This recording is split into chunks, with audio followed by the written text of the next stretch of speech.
President అండి. అందరూ ఎలా ఉన్నారు? బాగున్నారా? మేమైతే ఇప్పుడు మార్కెట్‌లో ఉన్నాము. యాక్చువల్‌గా నార్మల్ టైంలో అయితే ఇక్కడ మార్కెట్ అనేది ఏమీ ఉండదండి. ఇప్పుడైతే ఇక్కడ పర్ణశాల పండుగలు కదా! ఈ పండుగలకి 2 డేస్ ముందు ఇక్కడ మార్కెట్ అనేది ఇలా పెట్టడం జరిగింది.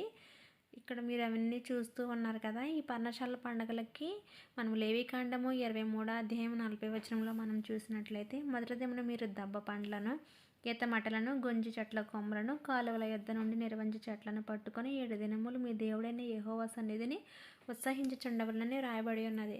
ఈ విధంగా ఈ పర్ణశాల పండ్లకు కావాల్సినవన్నీ అయితే ఇక్కడ అమ్ముతున్నారండి ప్రత్యేకంగాను. అందువల్ల ఇక్కడ అందరూ కూడా ఇక్కడ కొనుక్కోవడం అయితే జరుగుతుంది. ఈ విధంగా ఈ దబ్బ పండ్లు ఇవన్నీ జత చేసి వీళ్ళు దేవుడైన యెహోవా సన్నిధిని చేరి చూడండి ఎంతో దేవుని సన్నిధిలో ఎంతో ఆనందంగా ఉత్సహిస్తూ ఉన్నారు. ఈ విధంగా అయితే ఇక్కడ పర్ణశాల పండుగలు అయితే జరుగుతున్నాయి. అంతేకాకుండా దేవుని కృపను బట్టి నేను కూడా ఈ పర్ణశాలలో డిన్నర్ అయితే చేయటం జరిగిందండి. దేవుని నామానికి వందనాలు.